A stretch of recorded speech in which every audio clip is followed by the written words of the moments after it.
This is the Music History In-Depth podcast for March 26th to April 1st. On this week's show, there's a little whitewashing going on, a historic moment in hip-hop, some important birthdays and deaths, and we discuss what happened on April Fool's Day.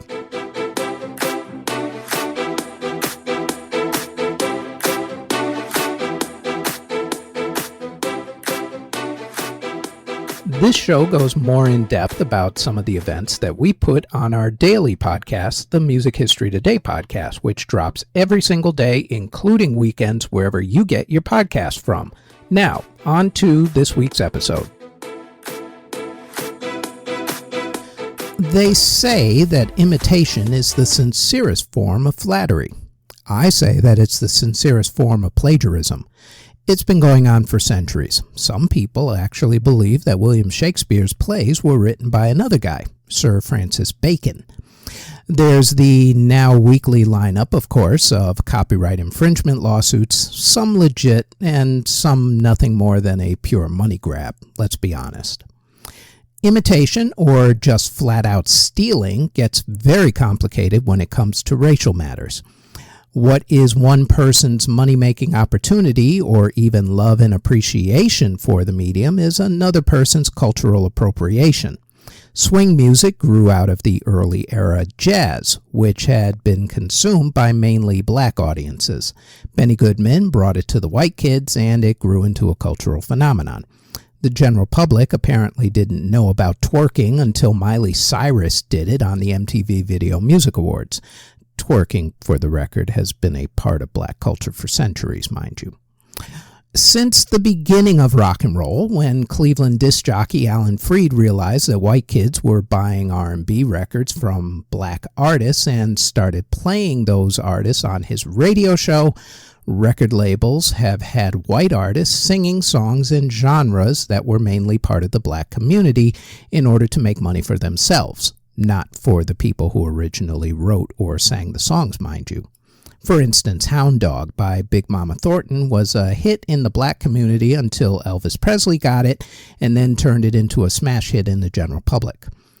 Pat Boone owes almost his entire career to singing Little Richard songs, taking songs like Tutti Frutti and turning them into hits on the pop charts, for instance. This next example, though, is considered the first time that this actually happened in the rock era. In 1954, Hank Ballard released the single Work With Me, Annie. The song went to number one on the R&B charts, but never got to the pop singles charts. That's because the Federal Communications Commission, or the FCC, considered the song too dirty for white audiences. Not for black ones, but for white ones. So, what did they do? They ended up banning it.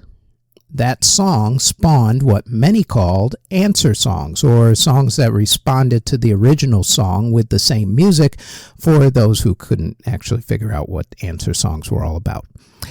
In one of those answer songs, there was one called The Wallflower, which was nicknamed Roll With Me Henry by Miss Etta James, the legendary one and same. The FCC considered this song fine for black audiences again, but not for white ones. The song was a huge hit on the R&B chart, staying at number one for 4 straight weeks. It never made it to the pop charts, at least not in its original form. Enter Miss Georgia Gibbs. Georgia was a jazz singer who was on a bunch of radio shows such as Your Hit Parade and the Tim and Irene Show. Her first hit single on the pop chart came in 1950 when she released If I Knew You Were Coming, I'd Have Baked a Cake. Honestly, I only remember that song as a song on The Muppet Show. Who knew it was actually a legit pop song? But I digress. In the 1950s, Gibbs enjoyed a nice career singing standards that went up the pop charts like 7 Lonely Days, Kiss of Fire, and Simple Melody. In 1955, someone at Gibbs's record label, Mercury Records, had an idea. What if they reworked the song Roll With Me Henry and watered it down, changing the lyrics that the FCC deemed offensive? They reworked the song and changed the title to Dance With Me Henry. On March 26, 1955, Dance With Me Henry entered the pop chart and became a huge hit for Gibbs. That started the trend of what we now know today as whitewashing, at least in music. Whitewashing in movies has been going on ever since the motion picture was invented, but that's for a whole other podcast. Although Dance With Me Henry was the first of these whitewash songs to make the pop charts, it certainly wasn't the last, even for Gibbs. In 1954, Laverne Baker had a hit song called Tweedledee, which was already lighter in tone so it could gain popularity on the pop charts. Baker's version hit number 14 on that chart. In 1955, Gibbs took the exact same song note for note, used the same musicians who recorded Baker's version, and even tried to get the same producer and engineer. Gibbs's note-for-note version of Baker's song went to number 2. In this day and age, if someone blatantly stole someone's song, they'd face a huge lawsuit. In 1955, however, this practice of whitewashing, or flat-out stealing, wasn't illegal. Baker tried to even get her congressman to initiate legislation to make the practice illegal, but nothing actually came of it in Baker's case. Baker was so upset at Gibbs at one time that before a flight to Australia, she took out a life insurance policy on herself. The main beneficiary was Gibbs, who Baker wrote to saying, quote, "You need this much more than I do because if anything happens to me, you're out of business." End quote. Ouch. Gibbs herself said that she had no choice but to sing what was put in front of her. There is some truth to that, as vocalists were under a version of the studio system as actors were back then. As it was, Gibbs continued to have success until the late 1950s. To this day, the practice in music continues, but now it's with personality instead of music. Think Vanilla Ice trying to say that he was from the hood and grew up on the streets in order to appeal to the hardcore hip-hop crowd back in the day, when he was actually from a wealthy Dallas suburb. Or, if you want to get a little bit closer in time, how about Australian Iggy Azalea faking a black Southern accent in order to sell records in America? Cultural appropriation is in a new phase, you might say. There have been arguments made that the whitewash songs made the original songs more popular and made the original songwriters money. Well, that's not exactly true, because the copyright laws at the time weren't geared towards anybody except for the record labels making that kind of royalty. That same argument was made when hip-hop gained steam, when people questioned sampling other artists, especially James Brown and George Clinton. For the record, if you sample someone's music, pay the royalty to them, please. They are the ones who came up with it, actually. Be nice. Georgia Gibbs's whitewash version of Etta James's song Roll With Me Henry first hit the pop charts and started the whitewashing trend in pop music on March 26, 1955.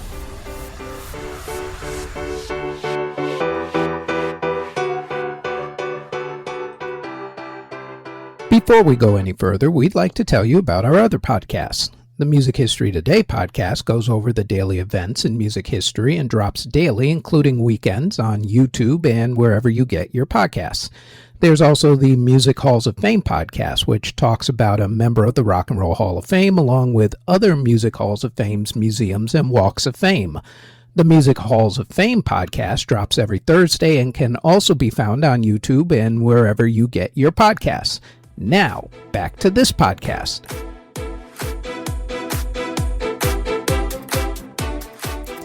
Before I go on to the next story, we have an honorable mention, the first of many. On March 31st, 1943, a different kind of musical premiered on Broadway. This musical started off with a slow song instead of a rousing opening number like most musicals of that time. It was the first musical to incorporate the singing and dancing into the storyline instead of playing up the music as an interruption or for laughs like other musicals. It was the first musical featuring the collaboration of Richard Rodgers and Oscar Hammerstein II instead of Rodgers and his longtime partner Lorenz Hart, who by that time had developed such a drinking problem that he was no longer able to work. The musical? Oklahoma, which premiered on Broadway on March 31st, 1943. This next story concerns a song that became the first rap song to hit #1 on the Billboard Singles Chart, and it was done by a group whose lead singer was a white woman. Now, I know what you're thinking. After that whitewashing story, is this just another example? No, it is not. See, to me, whitewashing is when it's done to make a quick buck or two, especially from a record label standpoint. However, if you love and show love to the music by respecting the music, then you're not whitewashing it. See Adele or Eminem or Tina Marie or George Michael, who no one would ever consider to be whitewashing the music because you can tell they have a genuine love for the music and are just singing what they love. You can consider these next guys part of that group. In 1980, the group Blondie was recording a new album. They decided that they would stretch their musical boundaries on this one after a few years of being one of the breakout groups from the East Village CBGB's punk rock scene in New York City, along with the Ramones, Patti Smith, Iggy Pop, and the Talking Heads. They experimented with jazz, blues, reggae, funk, disco, and rap. The album that came out of all this experimenting was called Auto-American, which was recorded over 2 months in Los Angeles, California. There were only 2 songs that were released from it at the time. The first was a cover of the 1967 reggae song The Tide is High. That song hit #1 on the pop charts on January 31st, 1981. The second song released was a mixture of funk and disco and had lead singer Debbie Harry doing a rap about the man from Mars. The rap also name-checked Fab Five Freddy, who is a hip-hop rapper pioneer and was the very first host of the weekly edition of the MTV show Yo MTV Raps back in the 80s. The rap also name-checked DJ Grandmaster Flash of Grandmaster Flash and the Furious Five, who had the iconic hip-hop songs The Message and White Lines. The music video is almost as historic as the song. The dancer in the white suit was dancer and choreographer William Barnes. Graffiti artist Lee Quinones made a cameo appearance along with Fab Five Freddy. Grandmaster Flash was supposed to be the DJ in the video, but he couldn't make the music video shoot. He was replaced by artist Jean-Michel Basquiat. The video became the first rap video that was ever played on MTV. The song was released on January 12, 1981. On March 28, 1981, the song became the first rap song to hit #1 on the pop charts. The song that shouted out 2 hip-hop pioneers and rapped about the man from Mars eating cars, Blondie's smash hit single Rapture, which hit #1 on March 28, 1981.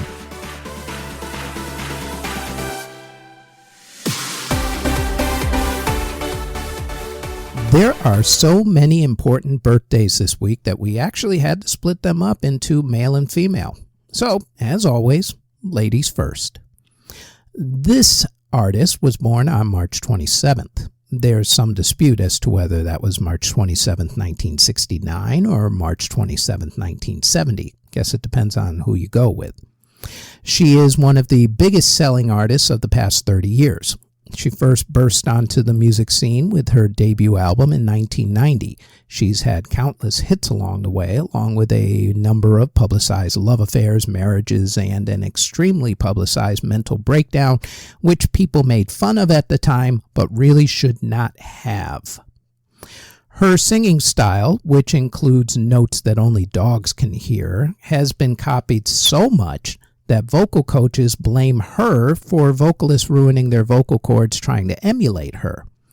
The woman who gave us the songs of Vision of Love, Someday, One Sweet Day, We Belong Together, along with the most popular Christmas song of the last 30 years, All I Want for Christmas Is You.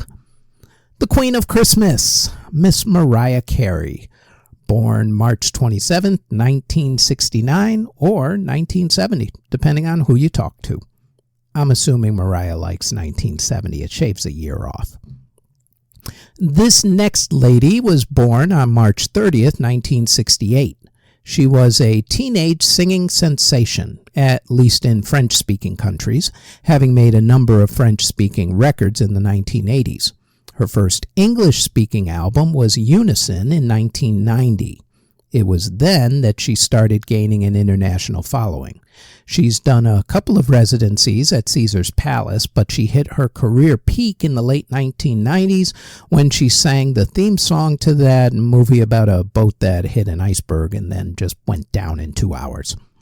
The song and the movie that went with it won a number of Academy Awards. The woman who sang Power of Love, Love Can Move Mountains, and that theme song from the movie Titanic, My Heart Will Go On, Miss Celine Dion, the legend, born March 30th, 1968. Stefani Joanne Angelina Germanotta was born on March 28th, 1986. After going to the Tisch School for the Arts in New York University, she dropped out to pursue her dream. She got a contract with Def Jam Records, who dropped her soon thereafter. Stupid mistake on their part. Because she then signed with Sony Records as a songwriter, and it was there that she met the guy who would help her the most to become famous at that point, singer Akon. He signed her to a recording contract instead of a songwriting one and guest starred on her debut single. Since her debut, she's become one of the biggest selling artists of all time, a winner of multiple Grammy Awards, an Academy Award for Best Song, and a trend-setting artist who changes her styles on a whim, much like David Bowie. Stefani Germanotta, the woman who gave us Just Dance with Akon, Poker Face, Born This Way, among many, many other hits by now, and who also goes by the stage name Lady Gaga. Born March 28th, 1986. Now, to the men. This musician was born on March 31st, 1955 in Scotland. In the mid-1960s, his family moved to Australia in order to escape a brutal winter. Makes sense, it's warm at that point down there. There, he learned how to play the guitar. At the age of 18, both he and his brothers formed a band. They named the band after something they saw on the back of their sister's sewing machine. The band had 5 hit albums with their original lead singer, and they had their biggest album right after their lead singer's death. That album, made as a tribute to him, became the second biggest selling album of all time worldwide, right behind Michael Jackson's album Thriller. The musician tried many stage costumes before settling on an English schoolboy uniform. The man whose band gave us Back in Black, For Those About to Rock, Who Made Who, Hell's Bells, and countless other hard rock classics, Rock and Roll Hall of Fame guitarist Angus Young of AC/DC, born March 31st, 1955. This next artist was born March 30th, 1945. He joined his first band when he was 17 years old. He is ranked second on Rolling Stone's list of greatest guitarists of all time, right behind Jimi Hendrix. He is the only artist to be inducted into the Rock and Roll Hall of Fame 4 times. Once for his solo career and a few more times with other groups. He is influenced mainly by the blues. He is the former member of Rock and Roll Hall of Fame inductees, the Yardbirds and Cream, along with Blind Faith and Derek and the Dominoes. He is the man they called Slow Hand. He is 4-time Rock and Roll Hall of Famer Eric Clapton, born March 30th, 1945. Stanley Kirk Burrell was born March 30th, 1962. When he was a kid, he was a bat boy for the Oakland Athletics baseball team. It was during this time that he got his stage name due to him looking a lot like a famous baseball player at the time. During high school, he tried out for the San Francisco Giants, but he didn't make the cut. He went to college for a time and then ended up joining the United States Navy. Once he got out of the Navy, he went into music, forming a Christian hip-hop group called the Holy Ghost Boys. That group is credited with having the first Christian rap hit called The Wall. He then went solo and got a record deal. Between 1988 and 1998, he was one of the biggest selling artists. His album, Please Hammer Don't Hurt Them, is the fourth biggest selling rap album of all time, with the Beastie Boys at number 3 and 2 Eminem albums taking the 1 and 2 slots. The man who was nicknamed after Hammering Hank Aaron, MC Hammer, born March 30th, 1962. There is one passing to discuss and 2 others that are important, but we will not discuss this week. I'll explain in a minute. First, let's get to the passing that we will discuss. This artist was born on November 16th, 1873.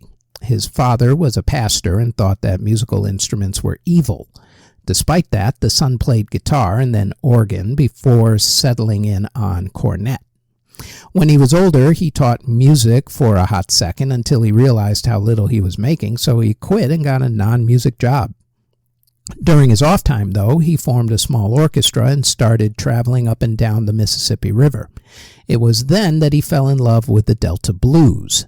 He started studying it and reworking it a little. Then he formed another band and settled in Memphis, Tennessee, where he played in clubs on Beale Street. His arrangements of Delta blues songs earned him the nickname the Father of the Blues. He is credited with bringing the blues to the general public long before the legendary Robert Johnson became popular. He is W.C. Handy, who passed away at the age of 84 on March 28th, 1958. Now, I debated whether I was going to discuss the way that these next 2 people passed away. However, with both of their birthdays coming up in mere days, I decided to discuss them at that point. I will, however, briefly mention them now since their deaths happened on this week. On April 1st, 1984, during an argument with his father and only 1 day before his 44th birthday, singer Marvin Gaye was shot and killed by his father. We will discuss his life and also his death on next week's In-Depth podcast. On March 31st, 1995, right as she was on the cusp of international superstardom, the woman nicknamed the Queen of Tejano music, Tejano singer Selena, was shot and killed by the former president of her fan club, who Selena and her family had caught stealing money from them.